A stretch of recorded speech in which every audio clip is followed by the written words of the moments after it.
Octobre 2025 est sur toutes les lèvres. C'est une année électorale qui, dans le principe, peut entraîner une continuité de l'ordre existant ou alors pratiquement sa rupture. En tout cas, l'élection est une des manifestations du jeu démocratique dans tout État moderne. Cependant, le débat sur les candidatures à cette élection en est, ou encore ce débat en est un des plus marquants, l'un des plus importants de ces derniers moments. Et justement, en parlant de ces débats, il faut dire que deux thèmes ont finalement font finalement fureur sur les réseaux sociaux et même d'ailleurs sur la presse tout entière actuellement. Ces deux notions, en l'occurrence la notion de mandat impératif ou même encore la notion de mandat représentatif. On est en droit de se poser ces questions, tant aujourd'hui la candidature du professeur Maurice Kamto fait naître un certain nombre de questions. Et d'ailleurs, son éligibilité ou non sera l'une des questions que nous allons examiner ce soir avec nos panélistes, bien évidemment avec leur accent. Mais de la politique aux autres faits sociaux, il faudra justement voir un autre fait majeur qui a entraîné la tristesse, notamment le décès ou alors l'assassinat du petit Matisse qui a fait couler beaucoup d'encre et de salive. On en parlera certainement tout au long de ce programme, de ce débat, mais également une autre question qui n'est pas la moindre, celle de l'interdiction notamment de la vente des boissons dans les funérailles dans l'Union Infumo. D'ailleurs, le préfet François Etapa en a pris tout un arrêté. On est tout en droit de se poser la question notamment sur les contours de cette décision préfectorale ce soir. On voulait terminer par là en nous disant justement que nous nous arrêtons là pour souhaiter la bienvenue à tous et à toutes. Mesdames, Messieurs, bienvenue à ce programme Accent 237.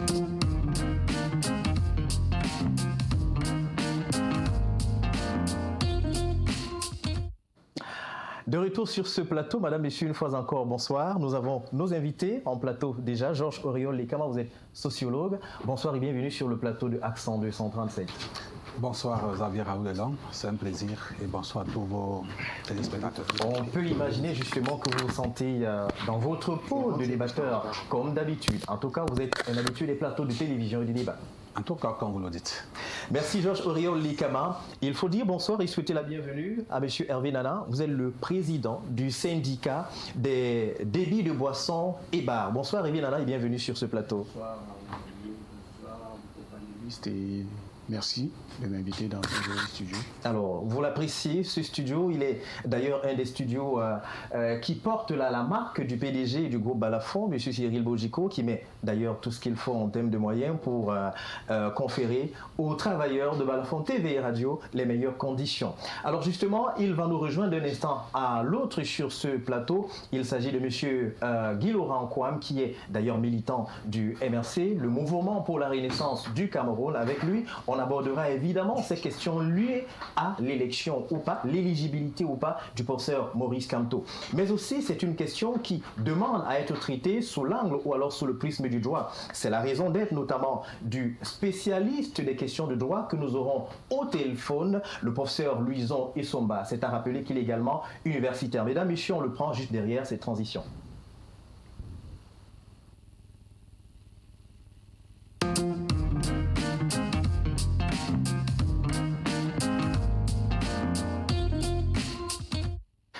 Guy Laurent Kouam, bonsoir et bienvenue sur ce plateau. Bonsoir M. Long. Est-ce que vous vous sentez dans votre peau? Bon, oui, merci pour l'invitation que vous faites au Mouvement pour la Renaissance du Cameroun. Je me rends compte qu'il n'y a pas beaucoup d'hommes politiques sur ce plateau, mais c'est un plaisir d'être là. Je voudrais dire bonsoir à vos millions de télé-auditeurs, parce que je sais que Balafon est une chaîne de télévision extrêmement suivie aujourd'hui, qui a pris une place énorme dans la médiasphère. Et c'est tout à l'honneur de votre PDG et de tous les jeunes qui travaillent dans cette télévision. Merci beaucoup Guy Laurent. Nous avons au téléphone le professeur Louison Essomba. Professeur, bonsoir. Bonsoir Raoul, bonsoir à tous nos nombreux téléspectateurs.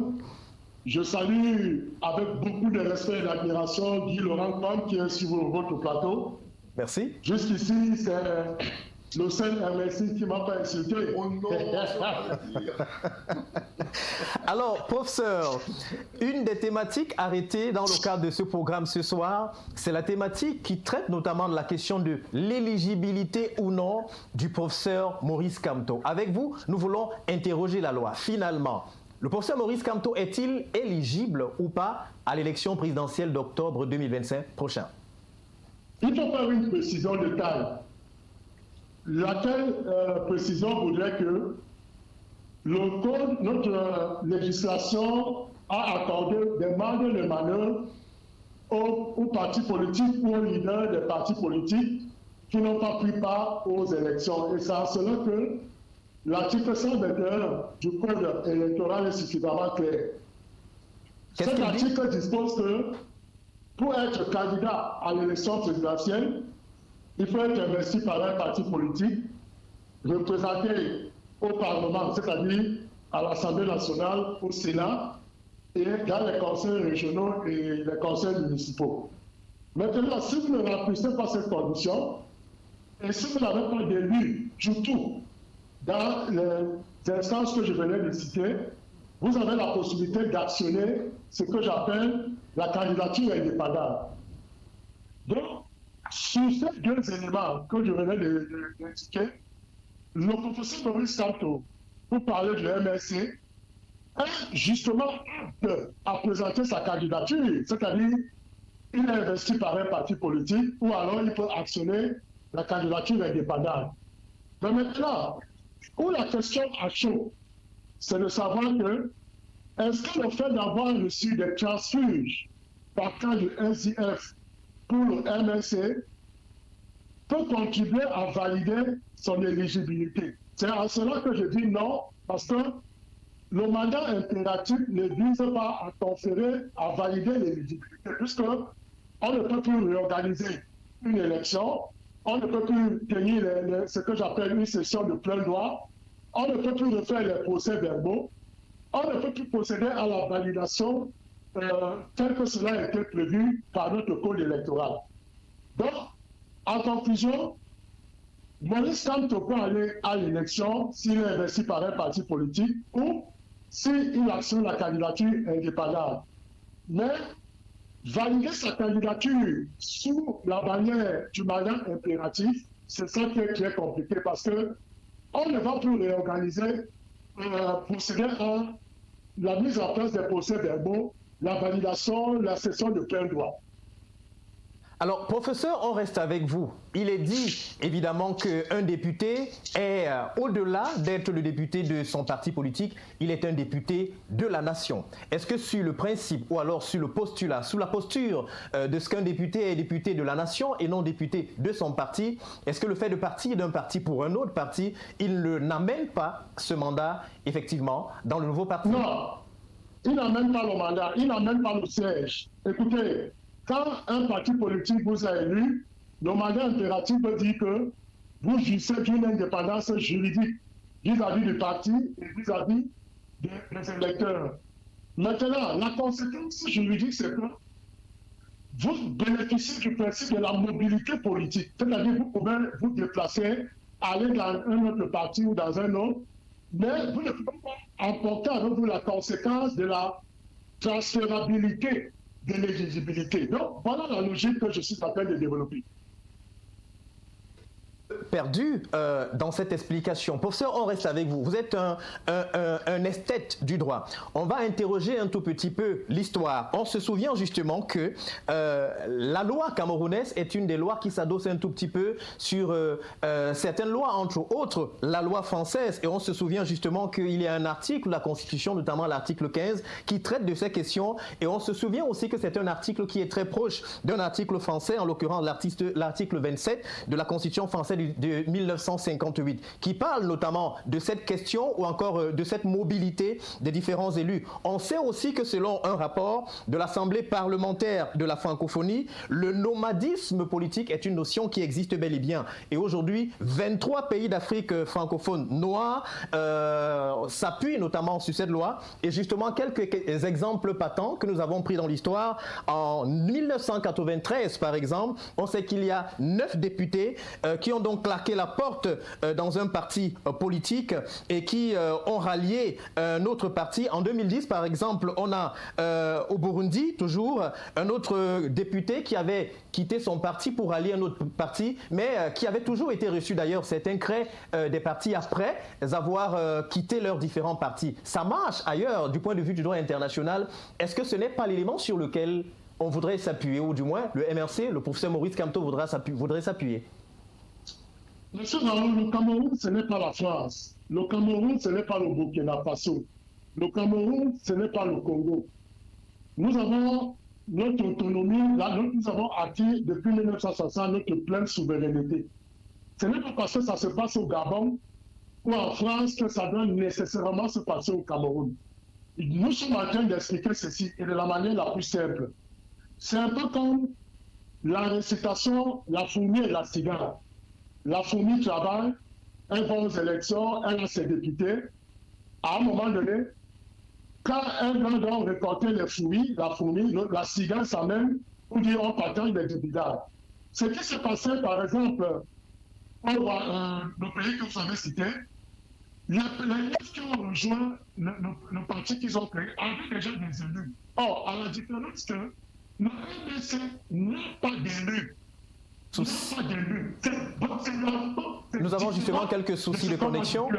Le temps pour nos techniciens de se mettre à l'œuvre pour rétablir la connexion entre le professeur Louison Isomba et nous, parce que là, ce n'était plus très audible. Là, on va revenir à lui. Mais vous êtes la personne la plus assise sur ce plateau, parce qu'on parle là du professeur Maurice Kamto, et vous êtes membre du MRC, le Mouvement pour la Renaissance du Cameroun. Alors, qu'est-ce qu'il se dit au sein du MRC? Est-ce que le professeur Maurice Kamto peut-il aller aux élections? Est-ce que le MRC peut l'investir comme président? Guy Laurent Kwame. Voyez-vous, c'est très embêtant. Ce qui se dit au MRC, c'est quelque chose d'extrêmement simple. Nous ne comprenons pas ce débat. Le professeur Maurice Kamto, le président élu, a dit « Je serai candidat aux élections présidentielles qui arrivent ». Et ce que nous ne comprenons pas, c'est toute la peur bleue qui a envahi l'ensemble du sérail, surtout le RDPC. Le professeur Louison Isomba, c'est un ami, il vous l'a dit. Je suis extrêmement peiné dans ce débat de lui donner du change, parce que c'est quelqu'un que je respecte énormément. Et je suis extrêmement embêté de voir que, malgré le fait, et là nous sommes heureux sur cette question-là, de voir que le Cameroun en entier est devenu une grande université. 30 millions de juristes. C'est très rare. Je vous ai vu vous-même citer des cas dans le monde entier. En fait, vous faites du droit international. Bien évidemment, parce que là, le Cameroun ne vit pas en vase clos. Mais vous faites du droit international comparé. Il faut dire que le cas de Maurice Kamto amène le Cameroun à rentrer, tout le monde rentre à l'université. Et que même la Bayam Salam récite depuis quelque temps l'article 15.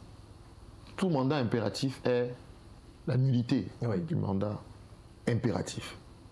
Mais nous ne voulons pas faire ce débat. Parce que pour nous, au MRC, Maurice Kamto sera candidat. Le RDPC ne va pas nous créer de faux débats pour empêcher que les Camerounais leur demandent leur bilan. C'est 43 ans. Monsieur Maurice Kamto n'est rien à l'échiquier de 43 ans de la vie d'un État. Et nous sommes à un moment important. Et nous refusons cette distraction. C'en est une? Énorme, extrême. Je vous dis pourquoi. Monsieur Jean Kouété, à la fin de l'année dernière, a fait une sortie médiatique sur les réseaux où il disait Maurice Kamto ne peut pas être présenté, ne peut pas être candidat. Le débat était d'ailleurs d'abord là. Maurice Kamto ne peut pas être candidat. On en a ri. Nous sortions de notre convention à Yaoundé le 9 décembre 2024 où nous avons porté la candidature de Maurice Kamto. On lui a dit, c'est toi qui seras le candidat du MRC. Et à la même occasion, l'APC, l'alliance la coalition qui porte la candidature de Maurice Kamto aujourd'hui, lui a demandé s'il souhaitait être le porte-étendard de leur coalition. Et Maurice Kamto a dit oui. Suivez bien. Alors, le déroulé de l'histoire. Vous nous permettez, Guy Laurent, parce que je crois que là, on a le professeur Louison Isomba, on a réussi à rétablir la communication. Alors, professeur, on imagine que vous êtes en ligne en ce moment. Bien sûr, bien sûr. Alors, vous faisiez un développement, professeur Louison Essomba, en apportant quelques nuances selon lesquelles le Cameroun est bien loin d'être le Burundi, le Cameroun est bien loin d'être le Burkina Faso, entre autres. Bien sûr, écoutez, nous avons acquis notre pleine souveraineté depuis le 1er janvier 1960. Est-ce que les tests qui sont en vigueur au Burkina Faso s'appliquent au Cameroun? Est-ce que le test français, la Constitution française du 4 octobre 1958 s'applique au Cameroun? Il faut faire très attention. Nous avons choisi au Cameroun ce qu'on appelle le monisme avec primauté du droit interne sur le droit international. Et il faut préciser que, et je continue de le dire, les gens me comprennent très mal. Je ne suis pas en train de dire que Maurice Kamto ne peut pas être candidat à l'élection présidentielle au Cameroun.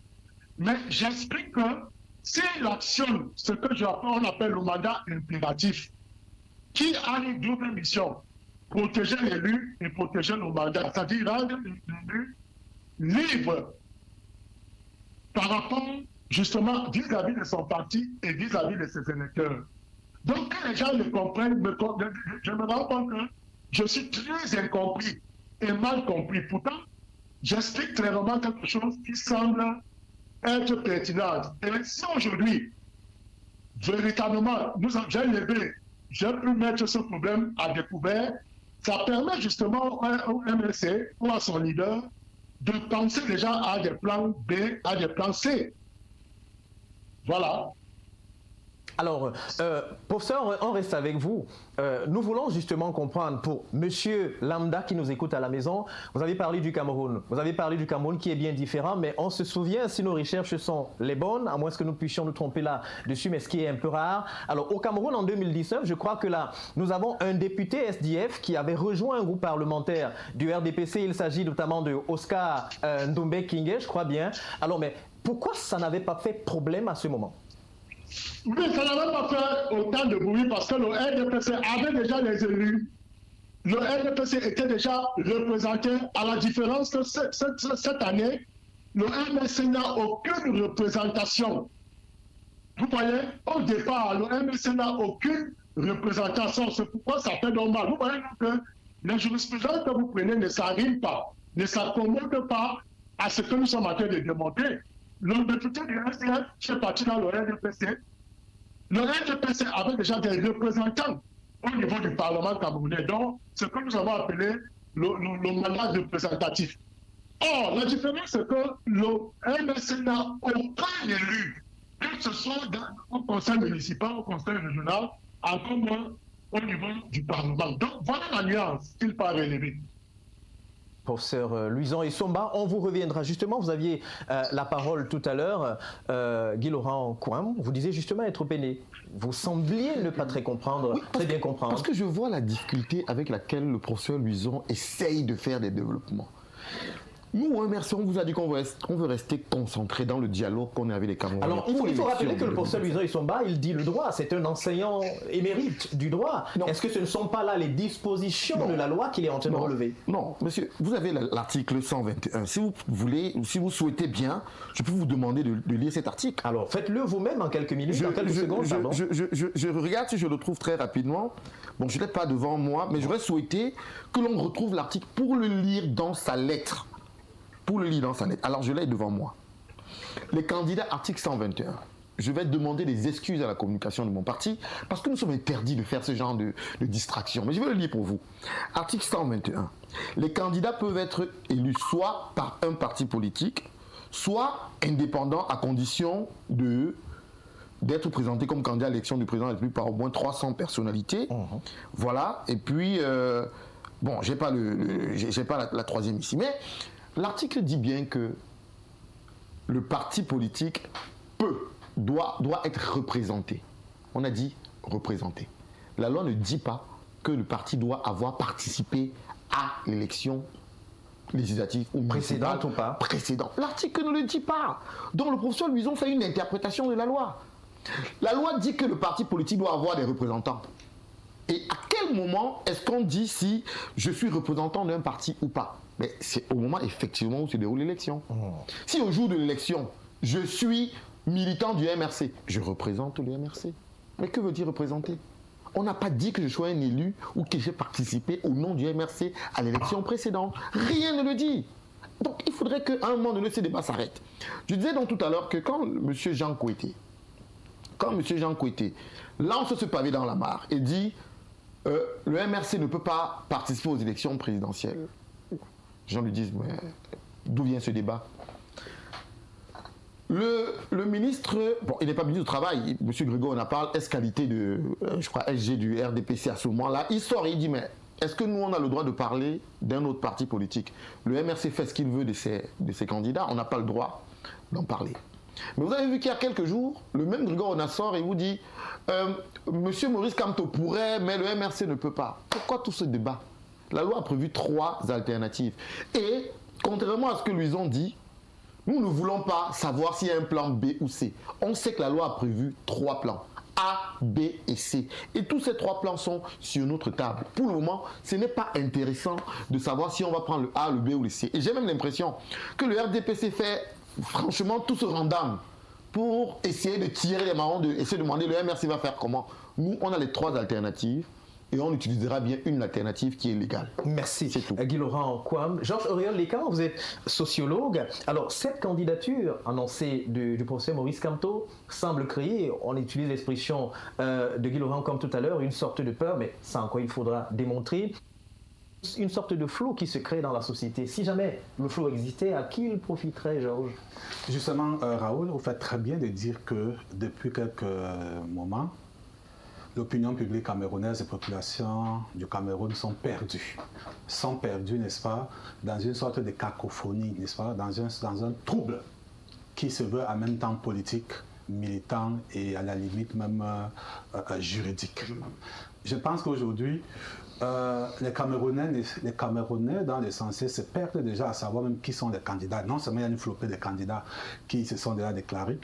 Supposons, Raoul, qu'aujourd'hui, qu'on fasse une certaine, qu'on appelle ça un sondage d'opinion. Oui. Et qu'on demande au Camerounais lambda qui sera candidat à l'élection présidentielle. Quand M. Paul Biya, on peut dire oui, il sera candidat. M. Serge Espoir Matomba, oui, il sera candidat. Lorsqu'on arrivera chez Maurice Kamto, quelle est la réponse? Je pense que je ne sais pas, sera majoritaire. Parce que justement, vous aurez observé que des juristes sont sortis pour expliquer des concepts qu'on ne connaissait pas. Comme il a dit tout à l'heure, une large université, nous sommes sortis des amphis pour amener mandat représentatif, mandat impératif. Les cours de droit constitutionnel, droit politique, droit administratif, ainsi de suite, dans la rue. Comme il disait, même la maman du quartier aujourd'hui sait déjà qu'il y a un concept qu'on appelle mandat représentatif qu'on ne connaissait pas hier. Comme si ça ne suffisait pas, c'est les organisations de la société civile, les leaders des organisations de la société civile qui sont sortis, venus poser un problème. Comme ça ne suffisait pas, ce sont les militants de certains partis, sans que les personnes concernées ne disent un mot, sans que le juge constitutionnel, par exemple, ne dise un mot. Et justement, c'est l'une des interrogations. Jusqu'à présent, on n'a pas vu, par exemple, Election Cameroun, qui est l'organe en charge, dire un mot, faire une sortie là-dessus. En comment le Conseil constitutionnel? Mais pourquoi ça bavarde du temps, Georges? Justement parce que le Conseil constitutionnel a son agenda et a son travail à faire. Et il ne va pas se laisser entraîner dans la rumeur, dans les spéculations, alors qu'ils ont mieux à faire que cela. La question que donc vous posez, trouvez donc là, n'est-ce pas, son terreau. À qui profite le crime? Qu'est-ce qui explique cette montée du débat militant, politique sur l'espace public? Qui sont ceux qui tirent les marrons du feu? Hypothèse 1. Le parti au pouvoir. Est-ce que c'est le parti au pouvoir qui est en train de dire « Ok, on va secouer la casserole, on va secouer pour savoir ce qui en sort. Qu'est-ce qu'ils sont en train de faire dans leur camp? Quelles sont les stratégies qu'ils sont en train de mettre en marche? En tout cas, nous, on va entraîner l'opinion publique pour croire que M. Tel n'est pas capable d'être candidat. » C'est une hypothèse qui attend d'être vérifiée par rapport, n'est-ce pas, aux faits. Mais le MRC lui-même peut aussi tirer les marrons du feu. Justement, pour l'exposition, si vous voulez, la surexposition sur l'espace public médiatique. Aujourd'hui, dans les bars, dans les restaurants, dans les gargouilles, sur les plateaux de télévision, matin, midi, soir, MRC, MRC. Et si on arrive à faire par exemple une mesure de l'audience du MRC, on peut observer que la notoriété du MRC est accrue. Donc, à qui profite? Ça profite au MRC. C'est une publicité inconsciente, involontaire qu'on est en train de faire chaque jour. Est-ce que là, justement, ceux qui, pour l'instant, essayent de mettre en œuvre une certaine mécanique pour peut-être empêcher ou encore restreindre, réduire les possibilités du MRC de présenter un candidat, est-ce qu'ils ont conscience notamment de cette publicité, si on s'en tient à vos Justement, propos? il y a un sociologue qui appelait ça les effets pervers. On va se retrouver là dans ce qu'on appelle une sorte d'effet pervers. C'est-à-dire qu'en voulant nuire, faire du mal au MRC, l'inverse se produit. Ce tapage médiatique aura d'une manière ou d'une autre une incidence. La première chose aujourd'hui qu'on peut remarquer, c'est qu'en longueur de journée, le nom qui revient, c'est MRC. Tout à fait. Si on fait un sondage, il est possible que parmi les partis politiques connus aujourd'hui, c'est le MRC. Bon, voilà pourquoi je peux venir à la conclusion que le MRC lui-même tire bénéfice de ce cafouillage, n'est-ce pas, qui est en train de se passer dans les différents espaces publics. Merci Georges Auriol-Likama. C'est une élection, Hervé Nana, qui est certainement une des élections attendues parce que beaucoup estiment qu'en 42 ans, il faut peut-être un autre narratif, il faut une autre façon de voir, il faut une autre façon de faire même les choses. Alors sur ce plateau, vous qui êtes une personnalité, notamment de la société civile, est-ce qu'on va dire que c'est une élection importante pour le Cameroun 2025? Oui, on dira même que c'est une élection capitale parce que, voyez-vous, comme l'a dit le sociologue tout à l'heure, on a enlevé le droit de l'université pour l'amener dans les bars, parce que chez nous ça débat également, pour l'amener dans les réseaux sociaux, parce que le mot impératif et représentatif, on ne savait pas de tout ce qui va avec. Mais maintenant, il y a un problème fondamental qui est dedans, c'est que c'est un problème d'interprétation des textes en fonction de la position de chaque candidat, de chaque politicien en fait. Quand on est du côté du MRC, on interprète en sorte pour dire que c'est le MRC. Le MRC a la possibilité de se présenter. Enfin, le professeur Maurice Kamto a la possibilité de se présenter à l'élection. Quand on est du côté du parti au pouvoir, c'est-à-dire du RDPC, on dit qu'il ne peut pas se représenter. Ça crée vraiment ce trouble-là. Et comme l'a dit encore le sociologue, chacun tire les ficelles de son côté et ça donne beaucoup plus de visibilité à celui qu'on croit abattre. C'est-à-dire à toutefois dire que le MRC n'a pas la capacité d'être, on ne fait que citer le MRC. Et d'une manière subconsciente, même quand tu seras derrière les unes, tu vas voir RDPC, MRC, tu vas choisir entre les deux. Tu vas oublier les autres partis. Pourtant, ce sont des véritables acteurs de la société. Donc pour nous, on pense quand même que c'est une élection qui est très capitale parce que c'est quand même 43 ans. Et même si on n'est pas du MRC ou bien du RDPC, on a quand même besoin de voir les choses bouger, les lignes bouger, parce que quand quelque chose change, on a espoir de ce qui arrive qu'on ne connaît pas. On a espoir sur l'inconnu. Parce que là, maintenant, on connaît déjà les candidats et on connaît déjà qui était là avant. Et s'il y a l'inconnu, ça nous permet d'avoir plus d'espoir. On se dit que bon, d'ici demain ou après-demain, les choses vont changer. Il peut prendre une décision qui pourra amener les choses à avancer, et même dans tous les secteurs, que ce soit de l'économie, que ce soit politique, que ce soit n'importe comment. Alors, justement, vous qui parlez d'une élection capitale, on sait quand même que le MRC, ce n'est pas le seul parti au Cameroun. Il y a une pléthore, une ribambelle de partis politiques. Et d'ailleurs, il y a une liste très restreinte qui avait été notamment mise en public par le MINAT il y a quelques mois auparavant. Mais on n'entend pas d'autres partis faire autant fureur sur la toile. Est-ce que l'hypothèse d'une peur du MRC semble se concrétiser à la lumière de ce qu'on observe? Bien évidemment, parce que quand vous remarquez, les gens qui font les sorties les plus grandes sont les personnalités administratives et politiques du pays. Si tout un ministre se lève et prend la parole et dit que tel candidat ne sera pas candidat, tel citoyen ne sera pas candidat à l'élection, et il cite son parti, ça fait qu'on oublie les autres partis. Voyez-vous, parce que les autres partis, on sait d'une manière naturelle ils auront leurs représentants à l'élection. Mais au lieu de citer un parti, on ne fait que citer le parti et son représentant, c'est-à-dire le citoyen qui va y aller avec. Ce qui fait que ça rend les autres carrément absents, effacés de la course. Pourtant, il y a des bons candidats, même dans d'autres partis, là, qu'on ne fait pas trop allusion à eux.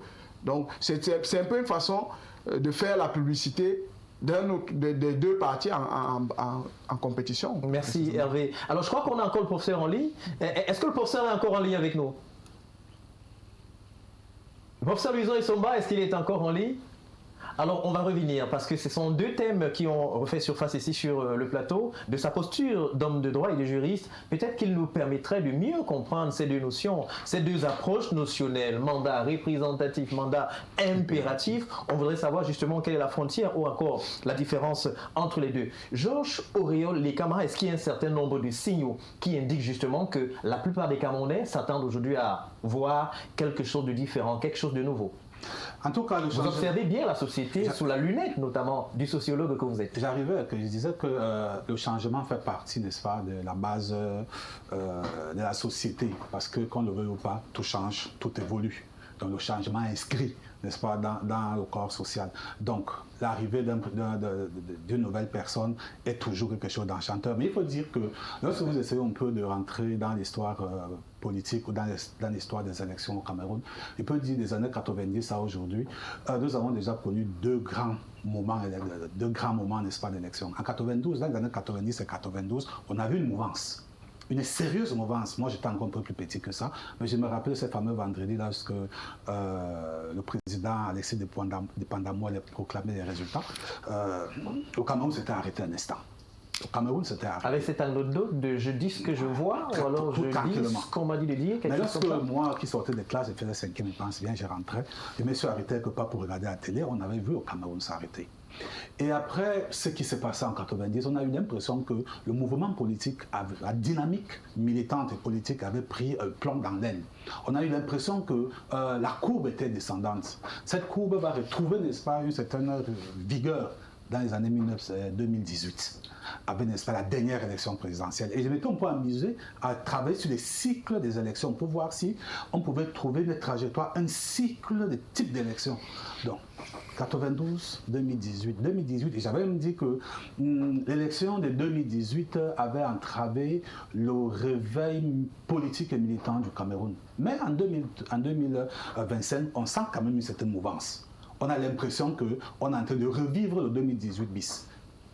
Cabral Libi qui est encore là, Serge Espoir Matomba qui revient, Maurice Kamto qui est là, le président Paul Biya qui est là, et les autres présidents, il y avait Franklin Dufort qui n'est plus là, il y avait les autres. Donc on a quand même une impression que dans le corps social, ça bouge. Ça bouge. Et pour les aiguilleurs de l'actualité, pour ceux qui observent la mouvance du Cameroun, on pense que ça serait un grand moment. Maintenant, la question est de savoir, est-ce que ça c'est une affaire d'hommes ou c'est une affaire de système? Est-ce qu'en changeant les hommes, on a bougé quelque chose, ou alors il faut changer de système? Alors qu'est-ce que vous vous dites? Et ce que je suis en train d'observer, c'est que j'ai l'impression que le débat reste calé sur les personnes. Par exemple, revenons sur le cas du MRC. Le vrai débat, ce n'est pas est-ce que le professeur Maurice Kamto sera candidat ou pas. Là, il a dit candidat. Est-ce que sa candidature sera acceptée? La question n'est pas là. Mais la question, c'est de savoir, est-ce que le MRC peut présenter un candidat à l'instar du professeur Kamto? Oui. Est-ce que M. Kamto peut être candidat? Oui. Il est citoyen camerounais qui joue de tous ses droits. Donc, du coup, il peut activer un ensemble de leviers prévus par aussi bien la loi électorale que la Constitution. Il n'y a pas de souci à ce niveau. Maintenant, est-ce que le MRC peut présenter un candidat? Ça peut ne pas être un professeur Kamto. Ça peut être un autre militant du MRC qui vient à être candidat. Est-ce que cela est possible? Voilà tout le gros débat. Mandat impératif, mandat... Je pose une question. Supposons qu'un parti a un seul représentant, a un seul élu, et que l'élu venait à décéder avant une élection. Est-ce que ce parti a encore d'élu? Est-ce que ce parti peut encore candidater à l'élection? Alors dites-nous. Je ne suis pas juriste. Moi, je pose des questions. Vous avez un parti avec un seul militant, avec un seul candidat, parce que c'est dit, avec un seul élu, et que celui-ci venait à décéder. Ou alors même, par transhumance politique, venait aller dans un autre parti. Ce parti-là peut-il présenter un candidat à l'élection présidentielle? On peut répondre. Merci. Alors je crois que là, nous avons cette question qui brûle, enfin une réponse qui brûle les lèvres de M. Guy Laurent Poim. Guy. Non, la réponse ne brûle pas mes lèvres. Oui. Je voudrais juste profiter de cette occasion pour répondre à cette question, pour que les téléspectateurs comprennent bien de quoi il s'agit. Si vous avez un parti politique qui a un seul élu, et que cet élu vient à décéder, et qu'on est dans l'hypothèse du mandat impératif qui est nul, et bien quand une élection arrive, et que nous sommes sous cette loi-là, eh bien le parti ne peut pas présenter sa candidature. Parce que l'élu étant quitté, il n'y a plus personne qui le représente. Je lis la loi. La loi dit un parti représenté. La loi n'a pas dit un parti qui a participé à l'élection. Ah oui. Ça veut dire que s'il y avait un seul qui représentait ce parti et qu'il n'y en a pas eu d'autres, si on lit la lettre de la loi, ce parti n'a plus la possibilité. Ce qu'on appelle, c'est la transhumance qui joue. Ça dit cette sorte de transitivité, quoi.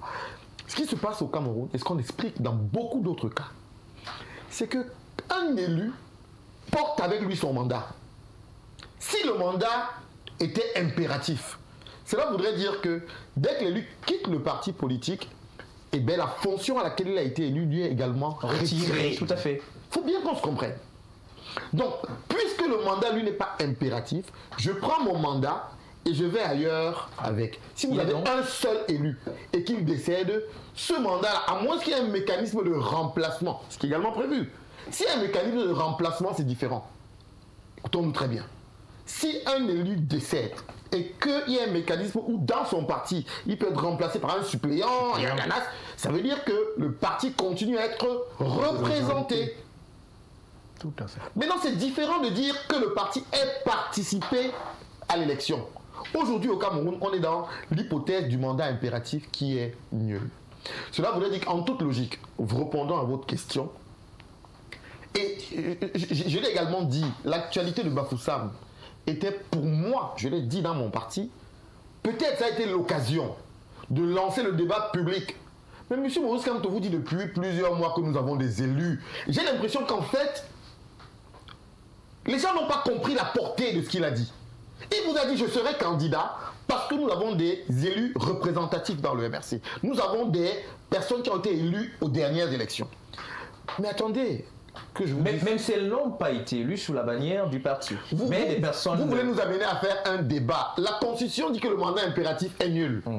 Donc, quand M. Maurice Kamto, au jour du boycott, vous dit « Je suis conscient que le MRC ne peut pas, en l'état, présenter un candidat aux élections présidentielles futures. » Mais c'est quelque chose de très vrai. À ce moment, on n'a aucun élu qui nous a rejoints. Mais pourquoi est-ce que ce n'est pas compréhensible? Si vous avez écouté, il y a un développement qui se balade beaucoup sur Internet, où on vous dit que la position de l'élu s'apprécie au jour de l'élection. Tout à fait. Pas au jour où l'autre élection est passée. C'est au jour de l'élection où on demande est-ce que ce parti a des représentants. Tout à fait. Mais et justement, sur cette logique, on estimait justement que dès lors que le corps électoral est convoqué, ça peut être à la veille. Oui, mais c'est à ce jour que l'on apprécie la question de représentants. Pas d'avoir participé à l'élection. De représentants. Ça veut dire que le jour où on convoque le corps électoral, si un parti politique avait des élus et qu'il les a perdus en route, si on respecte la loi, ce parti ne peut pas présenter. Tout à fait. Il faut qu'on soit clair devant les Camerounais. Merci Guy. Parce donc maintenant, on va sortir la thématique. Parce que j'ai écouté le sociologue Georges. Mais je suis heureux d'être dans un plateau comme celui-ci. Parce qu'on n'a pas les politiques, on a des gens qui peuvent faire des analyses. Alors on dit la science. Au-delà de la science. Le droit, c'est une science. Mais au-delà de la science, je pense qu'on a besoin de faire parler les sociologues aussi dans ce pays. Parce qu'ils ont souvent des analyses. Ce sont les médecins de la société. Bien sûr, ils observent le fait social. On en a besoin pour éclairer les Camerounais. Mais sauf qu'il parle en termes d'hypothèses. Moi, je suis un homme politique, je voudrais lui donner des faits.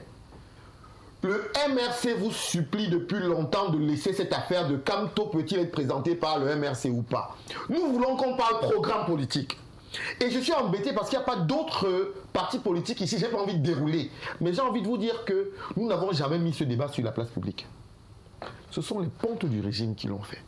Et qui essaient de brouiller le débat. Je vous dis que l'enjeu pour eux, c'est d'empêcher que l'on ne parle du bilan catastrophique du RDPC depuis plus de 43 ans. Que M. Jean Kouete nous dise ce qu'ils ont fait de ce pays, que M. Grégoire Ona le dise, qu'il laisse le MRC tranquille. Entre-temps, nous préparons un projet. Nous parlons avec les Camerounais. Si vous suivez l'actualité de Maurice Kamto, il a rencontré les Bayam Salam, il a rencontré les intellectuels, il a rencontré les entrepreneurs, il rencontre les gars de la tech. Pourquoi? Parce que nous voulons co-construire ce pays, M. Georges. C'est-à-dire que vous avez posé la question dans votre développement pour les téléspectateurs. Est-ce que c'est un changement de système? Alors vous sortez par là, rapidement. Est-ce que c'est un changement de système ou un changement d'homme?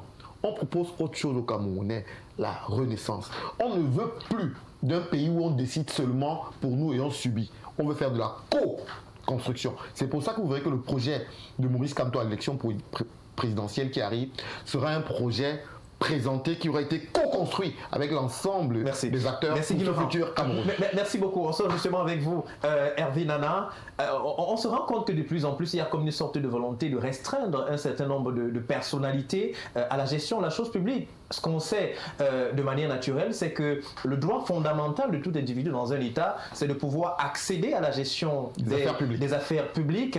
Mais lorsqu'il y a des notes de ceci qui sortent un peu de partout, est-ce que ce n'est pas là une sorte de confiscation qui va pratiquement à l'encontre de ce qu'on pourrait appeler la loi fondamentale de chaque individu?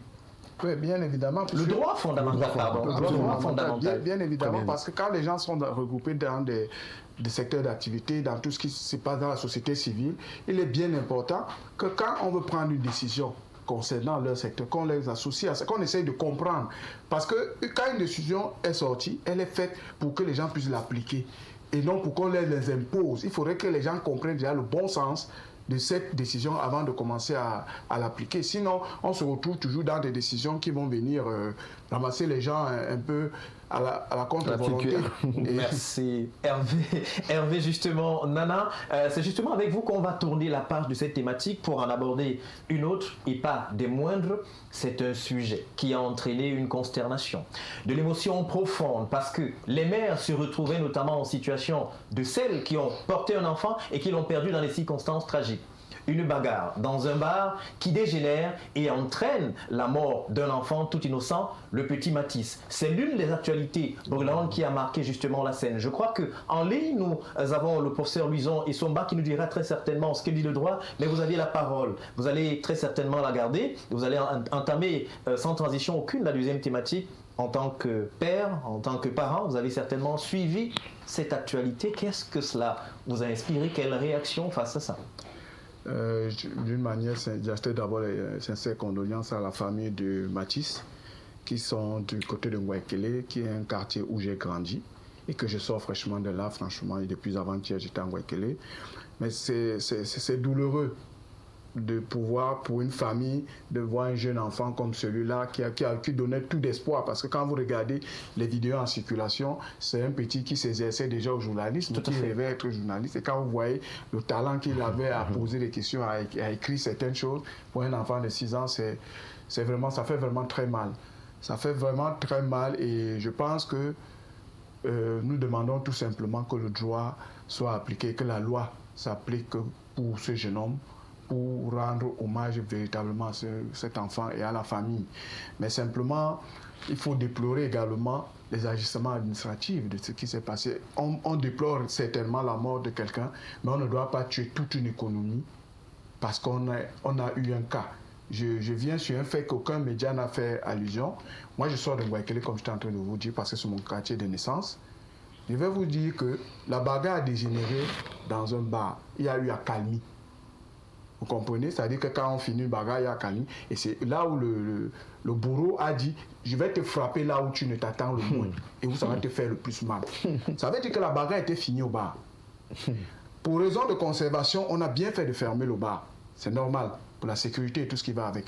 Mais aller jusqu'à fermer tous les bars qui sont aux alentours, dans les 30-40 mètres, pour un problème qui s'est passé dans un autre quartier. Non, les barman, c'est de l'économie. C'est des gens qui ont pris des crédits, qui doivent aussi faire vivre leurs enfants, qui ont aussi des petits-enfants comme Mathis, qui peuvent être malades et qui ont besoin d'argent. Et quand on vient les fermer pour une bagarre qui a lieu dans un coin qui ne leur concerne pas, et qu'on dise que c'est des mesures de sécurité, quand il y a accident à l'axe, on ne ferme pas tous les axes du pays, tout de même.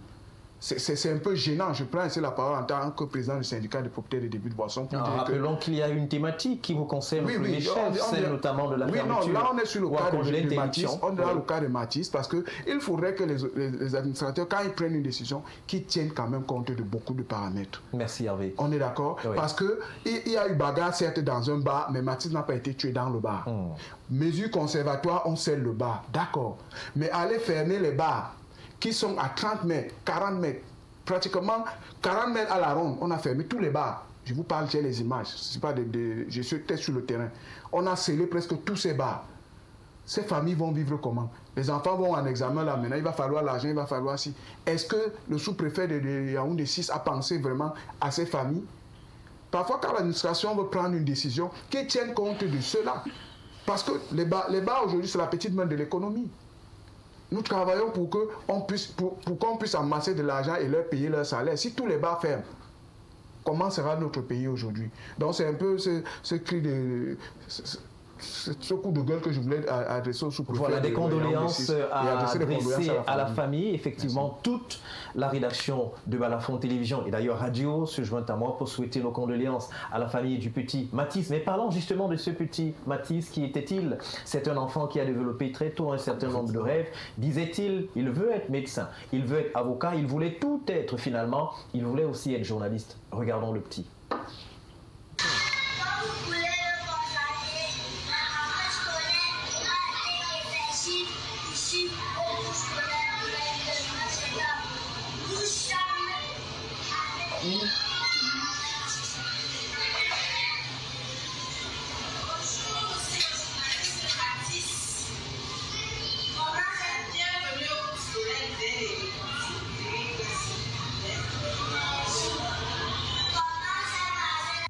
Merci. Voilà donc quelques images qui ont été collectées, on va le dire, sur le petit Mathis qui avait tant de rêves et malheureusement il n'en est plus aujourd'hui, comme certains le disent. C'est un véritable petit ange qui repose désormais ailleurs. Nous revenons sur le plateau. Georges Auréole Lekama, vous avez suivi cette actualité.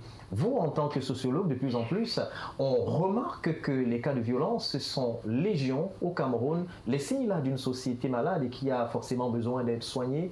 Quel sera l'élixir miracle de cette maladie, de ce malaise social? Non, pas les signes d'une société malade, mais ce sont les conséquences de l'évolution. Ce sont les conséquences de l'urbanisation. Vous voyez, lorsque on passe des milieux ruraux, du milieu rural, du milieu paysan vers le milieu urbain apporte son halo. La grande criminalité est un élément indicatif de l'urbanisation. C'est dans les milieux urbains que le crime est très élevé. Le taux de suicide, le taux d'agression, le taux d'accident, c'est le milieu urbain. Alors on va faire le choix. Vous voulez qu'on rentre dans les... on fait une marche en arrière vers les sociétés archaïques, paysannes, rurales, que non. Mais comment encadrer pour que ça n'arrive pas? Justement, c'est ça la question, parce qu'on pourrait utiliser d'autres exemples. Vous prenez le cas du Japon, c'est d'ailleurs l'un des pays où on pense que la police n'a plus pratiquement de travail. Au niveau, en raison du niveau civilisationnel qu'ont atteint les citoyens, il n'y a plus de crimes là-bas aussi. Pourtant, c'est un secteur ou encore un pays extrêmement industrialisé. Ce qui n'est pas le cas aux États-Unis. Vous voyez, à New York, la vie d'un individu, au détour d'un revolver, vous êtes mort, hein, tout simplement. Donc vous voyez que c'est la condition. Donc ici, vous soulevez un très bon pan, la question culturelle. La maîtrise de notre culture comme élément de socialisation, comme élément qui donne les valeurs suprêmes à l'être humain. Mais là, nous sommes, le Cameroun en général, le Cameroun d'une manière particulière, est perdu, est écartelé, n'est-ce pas, entre nos cultures et la culture ou la colonisation occidentale qui continue à se faire, par exemple, à travers les médias. Dans un pareil contexte, qu'est-ce qu'il faut faire? Je me suis amusé une fois ici à Douala, j'étais quelque part là, vers le carrefour Agip, et j'étais à l'étage, et je regardais justement les motos, les voitures qui venaient au niveau du carrefour Omnisort. À chaque seconde, moi, je voyais un accident. À chaque seconde, je voyais un accident. Dieu merci, il n'y en avait pas. Raoul, la question de la promiscuité. À Douala, aujourd'hui, ceux qui ont le vent en pour leur transport commun, ce sont les motos-taximens. Mais ils sont en train de faire ce qu'on appelle bâcher, porter 2-3 personnes. Raoul, la deuxième personne qui vient monter derrière vous, là, c'est qui? Lorsque cette personne veut être en sécurité, la communication par les distances intimes, celles moins d'1 mètre, sont autorisées pour des personnes intimes. Mais regardez à quel point nous partageons les distances intimes à Douala, dans les taxis, dans les motos. Nous sommes agressés chaque jour. Dans les maisons, la pauvreté, la misère, la paupérisation, la précarité font que dans une maison de 2 chambres, salon, 10 personnes y habitent. Du coup, nous devenons violents. Et comme si cela ne suffisait pas, les produits psychotropes, les drogues, de toutes les manières, les drogues fortes et les autres, accompagnent à cela. Nous sommes en réalité dans une société violente. Mais cette violence ne tombe pas du ciel. elle est portée même par les jeunes de notre société, par les bases de notre société. Qu'est-ce qu'il faut faire? Il faut que l'État puisse maîtriser l'évolution. Et c'est là où le rôle de la culture, le rôle des médias. Au Japon, en Chine, les médias sont contrôlés. On ne publie pas n'importe quoi dans les réseaux sociaux. À la radio, vous ne voyez pas n'importe quoi. Même si ce sont des chaînes étrangères, c'est crypté. Il y a le code parental. Mais chez nous, les enfants, nous sommes bombardés en longueur de journée par des éléments de violence qui font en sorte qu'à la limite, on a l'impression que c'est la violence qui devient normale et c'est l'inverse qui n'est pas normal. Voilà où on se trouve. Or, on a un problème là, la question des Matisse. Mais la question des Matisse soulève un problème. Lequel? Parce que les sociétés humaines protègent les couches vulnérables. Par exemple, l'enfance. Si on avait tué un gaillard comme toi, comme moi, ça serait passé, ça aurait eu moins de mois que lorsqu'on touche une personne vulnérable, un enfant. Voilà le problème. Alors c'est vrai qu'on aurait forcément eu besoin d'un psychologue pour essayer de comprendre ce qui s'est passé, parce que là, nous avons eu Hervé Nana qui est revenu sur les faits, c'est-à-dire une bagarre qui éclate dans un débit de boisson et qui finalement, on croit l'avoir maîtrisé. Le présumé assassin va s'en prendre ou encore aura le temps d'aller chercher une arme blanche, c'est-à-dire un poignard, s'amener dans un domicile et scander « je vais tuer quelqu'un, je vais tuer les gens » et finalement il finit par tuer. Qu'est-ce qui se serait passé dans sa psyché à ce moment-là? C'est vrai que vous êtes sociologue, mais vous n'êtes pas très loin de la psychologie aussi. En tout cas, je ne vais pas me permettre d'être psychologue, je ne le suis pas, je suis sociologue. Oui. Mais ça sont mes observations personnelles. Il y a quand même un certain nombre de facteurs qui appellent à l'interrogation. Le temps. C'est-à-dire le moment où on sort du bar jusqu'à la maison. On sort de la maison pour venir s'attaquer aux petits enfants. Où est-elle la société? Bonne question. C'est-à-dire que, est-ce qu'on peut dire que lorsque ce monsieur sort du bar pour sa maison, de la maison pour aller toucher, atteindre l'enfant, il y a un vide social? Il n'y a personne qui peut l'arrêter. Il n'y a personne qui peut lui dire ne fais pas ça. Dans sa tête, est-ce que la société a disparu? Est-ce qu'il s'est retrouvé dans un blackout qui fait ce que... Mais non, si c'est du tic-au-tac, on comprend qu'il n'a pas eu le temps de réfléchir. Mais du moment où il est quitté du bar pour sa maison, prendre l'arme, quitter de l'arme, je pense qu'il y a quand même eu un moment de réflexion. Cela pose d'autres problèmes. En tout cas, les psychologues seront bien placés pour expliquer l'autre là. Alors, là, d'avoir un psychologue sur ce plateau, nous tenterons de rejoindre le professeur Louison Isomba, mais on revient à vous, Monsieur Guy Laurent Kouam. Ce drame a suscité beaucoup d'émoi dans la société camerounaise et quelques recherches ont laissé entendre que aujourd'hui, le présumé assassin n'en est pas à son premier forfait. Pratiquement, on est là en un autre forfait. Enfin, on a eu un forfait bien avant celui-là et on interrogeait la question de la société. Et du coup, est-ce qu'on peut se dire que sur ce cas-là, la justice est face au mur ou encore est au pied du mur, sera jugée au pied du mur?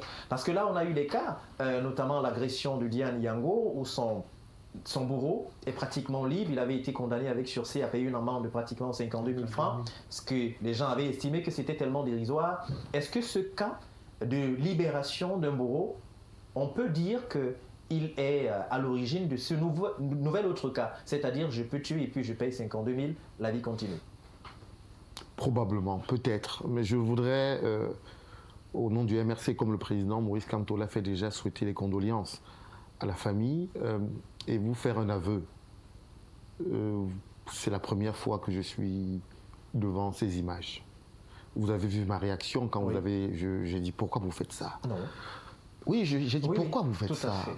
Parce que le niveau d'émotion que cette affaire peut apporter dans la société, c'est très fort. Présentement, ceux qui vous regardent votre média, je n'ose pas imaginer dans quel état ils sont. Et ça tourne en boucle. Moi qui suis habitué des réseaux sociaux, je n'ai pas regardé ces images. J'ai vu la déclaration de Maurice Kamto. Je n'ai pas voulu faire autre chose parce que je n'ai pas eu l'impression que je pouvais supporter. Et ce soir, vous me faites...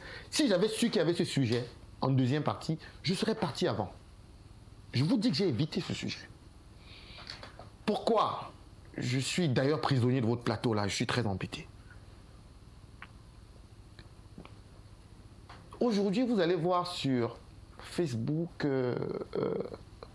tous les réseaux sociaux que vous avez, Telegram, tout ce qu'on a. que ceux qui sont devenus pratiquement les stars et même ont débordé, ont dépassé le niveau des télévisions ou des médias classiques, je peux oser comme Zumanto, sont devenus pratiquement... Parce que tous les jours, il y a ce genre de faits divers. Il n'y a pas un seul jour au Cameroun où vous n'entendez qu'on a coupé la tête, on a fait ceci là-bas, on a fait telle femme est décédée, on a empoisonné, le petit ami de tel a fait ci. Nous sommes dans une société extrêmement malade. Extrêmement malade. Et il y a quelques années, j'avais osé une notion sur un plateau de télé et j'ai vu des gens me dire qu'ils ne comprenaient pas de quoi on parlait. Peut-être le sociologue va comprendre. Et aujourd'hui, vous voyez exactement que les manifestations sont là. J'avais parlé de la santé mentale. Et je me suis rendu compte que les Camerounais ne sont même pas encore conscients de ce qu'on appelle la santé mentale. Quand vous parlez de santé mentale, on pense que vous parlez des fous. Alors, vous parlez de qui? On parle de tout le monde. Nous sommes tous un peu affectés par toute cette violence que nous avons dans notre société. Par la malgouvernance. Tout ça touche la psychologie, touche l'individu dans son être profond. Et peut amener cet individu... Oui, je vais vous surprendre. L'assassin de Matisse n'est pas le seul coupable. Il y a d'autres coupables? Oui. Lesquels? Mais nous, la société. À quel niveau? Et comment? Je vous dis que la malgouvernance est le premier élément qui touche la santé mentale d'une population. Alors, on va faire les choses plus concrètes. Je suis très... Par exemple, vous êtes responsable à quel niveau? Guy Laurent Kouam est responsable à quel niveau? Parce que justement, dans votre développement, nous sommes tous responsables. Alors, si on pouvait faire si on pouvait faire du temps... Je crois que je vais dire que je n'ai pas assez dénoncé la malgouvernance dans ce pays. Parce que quand les gens n'ont pas d'eau, quand les gens n'ont pas d'électricité, quand les gens sont mentalement atteints, ils sont capables de ce que vous n'imaginez pas. Quand on vous parle du Japon, on vous dit non, au Japon, il y a moins de crimes. Et oui, parce qu'ils ont tout fait pour que leur population ait le minimum.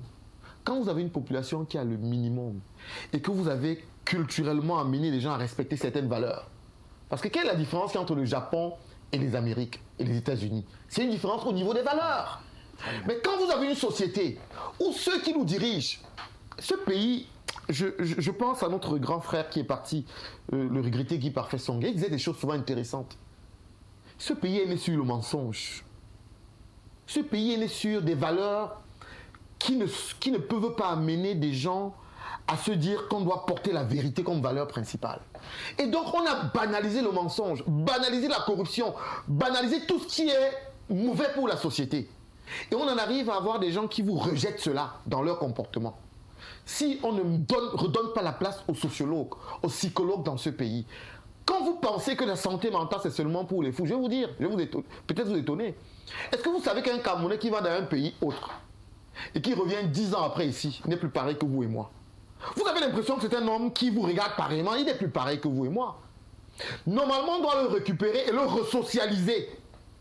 Parce que même l'embouteillage le rend fou. Dès lors que vous dites quelque chose, il se demande est-ce qu'il est véritablement dans... Donc il faut prendre ces choses en compte. Et nous avons l'impression de croire que la santé mentale doit être négligée. Non, ça doit être un problème de santé publique. Je dis publique. On doit former autant de psychologues et les prendre en charge eux-mêmes. Parce que ceux qui sont aujourd'hui des psychologues ont l'impression qu'ils sont des marginalisés de la société.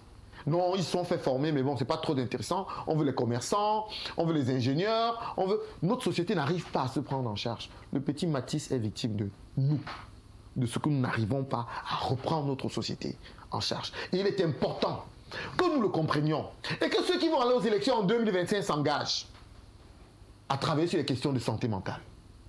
Que ceux qui vont prendre ce pays demain s'engagent à savoir que l'homme, ce n'est pas seulement le physique, ce n'est pas seulement ce qu'on voit. Il y a une dimension qu'on ne voit pas, qu'on doit entretenir et qu'on doit guérir. Nous sommes tous des malades. Nous sommes et des on malades. doit être guéris. Non, il faut justement qu'une cure collective soit donc menée pour sauver, si on s'en tient à Guy Laurent Kouam, toute la société camerounaise. Donc Georges, vous également, vous êtes malade. Peut-être vous également, vous êtes malade, monsieur Hervé Nana. Alors revenons sur ce fait et notamment cet incident du Camatis. Ce qu'on sait aujourd'hui, c'est que le présumé assassin, à savoir monsieur Dagobert Nwafo, dit justement lorsqu'il s'est réveillé ne pas se souvenir de ce qu'il s'est passé. Est-ce que le fait de ne pas se souvenir, si on advenait à être devant un tribunal, ce sont des éléments qui pourraient entraîner des circonstances atténuantes selon vous? C'est vrai que c'est une question que normalement un juriste devrait nous amener. Voilà, un juriste qui devrait vous apporter, mais d'un cas général. Du point de vue général, justement. De votre point de vue aussi. Je ne pense pas que ça puisse être atténué parce qu'il a eu, comme l'expliquait le sociologue. Non, monsieur Dana, j'ai envie d'être peut-être un peu impoli. Allez-y. Je parle en tant que juriste. Non, je vais être froid. Attention, quand on est devant un juge pénal, les circonstances atténuantes, c'est légal. La douleur est trop profonde. Oui. Mais si le monsieur vous dit qu'il ne se souvient pas, ce n'est pas à lui de se dire qu'il ne se souvient pas. On doit faire une expertise. Yes. Parce qu'il est possible que ce monsieur ait été récupéré par un esprit qu'on ne connaît pas. Il faut une... Non. Je vais laisser passer l'émotion. C'est d'autant plus intéressant, vous qui êtes juriste, c'est d'autant plus intéressant parce que vous nous faisiez un développement tout à l'heure où vous estimiez justement que notre société était malade. Alors, sur le prisme de cette maladie, vous reprenez la parole. Je ne dis pas. Est-ce que ça peut constituer des Je ne dis pas que ce monsieur ne doit pas être puni. Ouais. Mais le problème qu'on a au Cameroun, c'est de penser que punir, c'est de mettre en prison. Je vais vous étonner. Mais il y a plusieurs moyens de régler, de donner un médicament à un problème social. Ce monsieur, ce n'est pas à nous de donner son degré de culpabilité. Ce n'est pas à nous. C'est qui? Non, mais il y a le tribunal, il y a le juge. Et le juge ne peut pas se prononcer sans que des experts. Écoutez, on ne va pas souvent au tribunal juste parce qu'on veut condamner, on veut comprendre. Parce que si on ne comprend pas, on ne règle pas le problème. Peut-être qu'il y a un virus qui pique les Camerounais. Il y a un monsieur quelque part qui pique les Camerounais avec un virus qui fait qu'ils deviennent violents. On n'en sait rien. Un virus d'incitation? Oui, peut-être, on n'en sait rien. C'est pour ça qu'on va au... Mais maintenant, est-ce que vous sentez que dans notre société aujourd'hui... Vous répondez à cette question de la garderie. Est-ce que vous sentez qu'aujourd'hui, il y a des mécanismes qui sont mis en branle pour que justement les Camerounais puissent sortir peu à peu de cette violence? Est-ce que dans nos écoles, par exemple, il y a des programmes qui sont instaurés dans ce sens? Est-ce que malheureusement, non. Je vous dis que notre société est extrêmement malade. Allons-y, attendez, je termine. Allez au tribunal et regardez le taux de divorce qu'on a aujourd'hui au Cameroun. Je ne veux pas de fait. Allez regarder le nombre de violences, de bagarres qu'on a entre les couples au Cameroun. Quand deux parents se bagarrent à la maison parce que le monsieur n'a pas assez d'argent pour subvenir aux besoins de sa femme et que la tension monte. Quand l'enfant est tous les jours habitué à voir cette violence, vous croyez qu'il reproduit quoi quand il est à l'école? Et là également, vous mettez ça sur le compte de la malgouvernance. Tout simplement. Bien sûr, merci. Mais bien sûr, mais qu'est-ce que vous croyez? Pas seulement, pas que sauf. Oui. La malgouvernance a son truc à jouer aussi. Mais je vous dis, la malgouvernance, c'est pas que le RDPC. N'allez pas croire que je vais accuser forcément le RDPC. Voilà. On prend le thème quand je parle de malgouvernance, je vous ai dit que moi également, j'étais coupable du fait que peut-être que je me suis tué. Que je n'ai pas assez parlé, que je n'ai pas assez dénoncé. Et pas moi seulement, mais vous et moi et les autres. Il avait justement la parole. Oui. On parlait de ces circonstances atténuantes et justement, il y a une question qui le fait surface. Est-ce que quelque part, les Camerounais sont piqués par un virus qui les amène à être violents? Si on est sur le cas, notamment de cet assassin, ce présumé assassin, est-ce que le fait de ne pas se souvenir peut amener à ce qu'on s'intéresse notamment sur la santé mentale de tous les Camerounais, une sorte de santé collective? Moi, je vais d'abord revenir sur le fait qu'il parlait de circonstances atténuantes. On ne s'appelle pas Rambo dans un quartier si on est de bonne moralité, si on n'est pas un bagarreur. On ne s'appelle pas Blake dans un quartier si on n'est pas un bagarreur. On ne s'appelle pas King Kong dans un quartier si on n'est pas un bagarreur. Regardez ceux qui ont vécu un peu dans ce genre de quartier-là. Quand on appelle déjà quelqu'un King Kong, Blake, Rambo, Zebra et tout ça, c'est des fins bagarreurs, c'est des désordonnés. Oui, des gens qui ont des caractéristiques. C'est des gens qui ont des caractères, on se comprend? Ça veut dire que M. Blake est un récidiviste. Puisqu'on en a parlé, c'est ce cas qui vient le mettre à la lumière. D'où porte-t-il le nom de Blake? Nous connaissons tous que dans l'enfance, Blake Rock, c'est un dur. C'est un dur, c'est quelqu'un qui ne voulait rien entendre de la société. C'est presque des hors-la-loi. Vous comprenez ce que je veux dire? Donc, on ne peut pas se mettre devant un juge et on parle de circonstances atténuantes pour quelqu'un qui est récidiviste. Non, j'étais sur le principe. Je ne parlais pas de lui particulièrement, je veux dire sur le principe. Nous, on est en train de parler d'un cas précis. Et c'est sur ce cas précis qu'on demandait quelle est la circonstance actuelle à tenir. Et moi, je trouve qu'il ne peut pas mériter une circonstance atténuante. Ça va être blesser plus l'âme des gens et pousser les gens à ne plus avoir peur de faire du mal à leur prochain. Le véritable problème qu'on a, je crois que je parle sous contrôle d'un sociologue, c'est que si on a l'habitude de ne pas punir les gens, Les autres voient, ils se disent que Non, mais c'est c'est clair. la norme. C'est clair, Donc c'est clair. on ne pour...